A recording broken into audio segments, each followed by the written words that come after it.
thing I want to reflect on when it comes to strength training is the ability to overcome hard situations, hard moments in our lives, whether it's financial, failing in school, self-hate, breakups. I've been through all of that.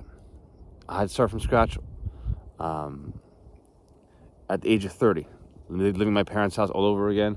A lot of negative thoughts, a lot of self-doubt. But the reason why I left strength training, I tackle self-doubt all the fucking time, every single time I'm in there. When the workouts get hard and there's a lot of fucking pressure, all that runs through my head is this low feeling, and it's, I don't know if I can do this.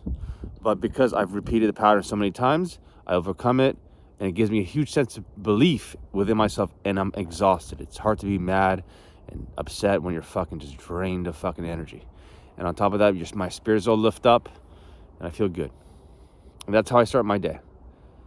When I go into those states, nothing will stress me for the rest of the day because my belief is high and I'm drained of energy. So there's no anxiety, there's no real stress that I deal with. Is just calm, cool, collected going through my fucking day. I know a lot of you guys are dealing with hard situations, and that's what you guys always need to reflect on. Don't get me wrong, like there are days where like my workouts will be easier. It doesn't have to be fucking hard to the point where I'm fucking like it's suffering, but when we can go into those states, they're golden. Okay? The whole point is to like be a freaky athlete at the same time, not screw up our joints, be able to move around at an older age, play with our grandkids, canoe, swim, hike, ski, play hockey, fight, whatever you enjoy. Just the ability to tap into that state by strength training to build a body we admire, at the same time overcoming any sort of negative energy and raising our belief every single fucking time. I don't have self-doubt. Okay? This is what strength training is about. Don't get me wrong. I teach my clients to get the lean, strong, fit body that they admire. But you need to believe in yourself to get to that point. When we put our body under a lot of physical stress, it changed how we see the world, mentally and physically. Like today, this morning, when I went to the gym and did my workout, first of all, let me just mention this. Like by me cleaning the gym really hard, physically, and putting my heart and soul into the moment and quote unquote struggling with the job itself, it put me in a higher state because I just was so grateful just to be at the gym early morning cleaning. I just felt like Ronnie Coleman when he got a free gym membership and he became a Miss Olympia. That's how I felt like. I'm at TriStar cleaning the gym. They gave me a free gym membership to set up the gym. And I was fucking scrubbing the back wall like a motherfucker. So happy to do it. And after that, I went straight into my fucking workout with a positive mindset because I did more than I said I was going to do in that day. And I did a good job, a great job. So I was growing. So my next step that I went into my workout, I was in a growth mindset, a positive mindset. And I did my remaining deadlifts, RDLs, PR. I fucking was like, as I'm going through it, I'm like, I don't know how I'm going to do this. I did it. I got to raise a higher sense of belief. I did some German volume training with squats. I don't know how I was going to do this. The fifth set, I'm like, this is going to be hard. I went through it. I got it. Nordic leg curls was a lot harder. I couldn't do that. I put it aside. That's okay. We're all human. So I pivoted in the last exercise, barbell glute bridges. Again, I did what I said I was going to do. I knew I had a target in my head, and I did a FU rep at the end. So that just made me feel really, really good. Now I'm going to go through the rest of my day with this higher sense of belief, dissociating from material things and stresses that would irritate me on a normal fucking day. Think about it. You get the body you had fucking always admired, and you use a process to build yourself up.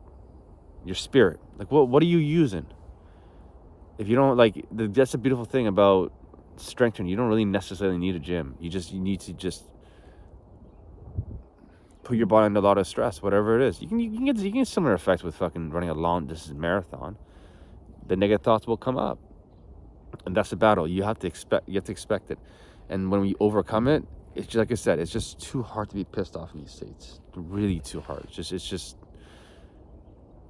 It's such a gift, because it just means no matter what external circumstance we're in, good or bad, and when I say bad, I mean like maybe on paper, like you lost a house, you have to move out because you're going bankrupt, right? Your finances all fucked up like me, but because you had a good workout, it dissociates yourself from those circumstances. It's very powerful, because when traumatic events do happen and you have a hard-ass workout, you diffuse a negative feeling, and because you diffuse a negative feeling, it does not put you in a negative loop, which will alter how you see the world and change your behavior. Because the more we have that negativity in our system, regardless how small the fucking situation is, it could be someone just called you fat as a joke, and it's just pissing you off over and over again. That could be more traumatic than you getting fired from your job. It's just 100% on perspective. So the longer we let a negative thought linger in our head, the more dangerous it can be. So I use those negative thoughts in my workouts, and I drive right through it, and I leave myself with fucking self-belief, which dissociates me from external circumstances and raises my energy levels and raises my self-belief at the same time, calming my nerves and giving me a lot of peace. I fought today. Why would I give a shit about some argument? That's what you guys want. I'm sure you guys don't want. If I told you can get a sweet ass fucking body, rocking body, but you gotta deal with a lot of emotional fucking trauma, like every single day, ups and downs, would you do it? No, you'd be like, fuck the body. If my emotions are up and down, what doesn't matter? So what if I told you you can get a lean, strong, fit body and it gets stronger as the years go by? I'm fucking 34. At the same time, you have an outlet to calm your fucking nerves. Think about that. That could be you. It's a process. You tap into it every single motherfucking day. There have been times where I just wasn't as disciplined, didn't push as hard, and guess what? Those thoughts, negativity started creeping in my head. I felt like a fucking loser. It doesn't change.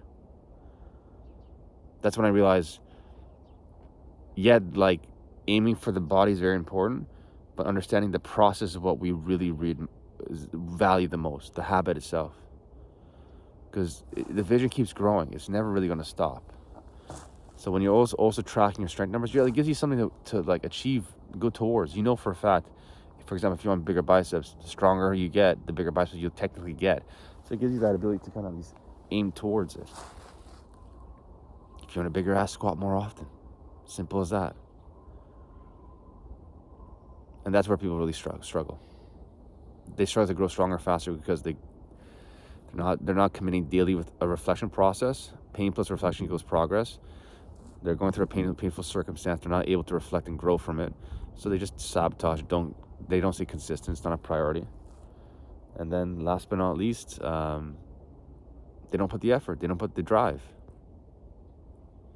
When those two things combine and you make it a habit, you can have the shittiest workout program. You're going to succeed. Because when you have the shittiest program, it's going to force you to reflect and realize you're plateaued. And then you're going to fucking find a good workout program. Find a good coach. Find someone that can make your budget work. Make it work with your budget. The mindset is the most important thing. But a lot of people are stuck. A lot of societal ways telling you it's not a priority. Focus on your job.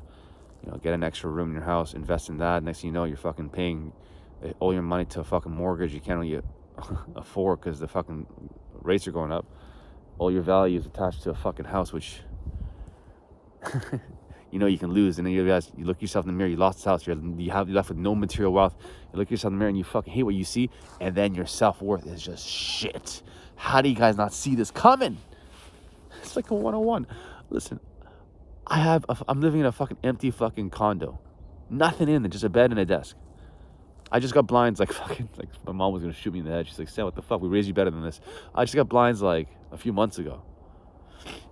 I don't give a fuck. I enjoyed the thing that puts me at peace is these workouts. And when I go into the gym, I'm in a culture around people which are going towards a very similar direction. It's like a Venn diagram. Our it's not ego, it's we go. We're going towards creating a stronger self.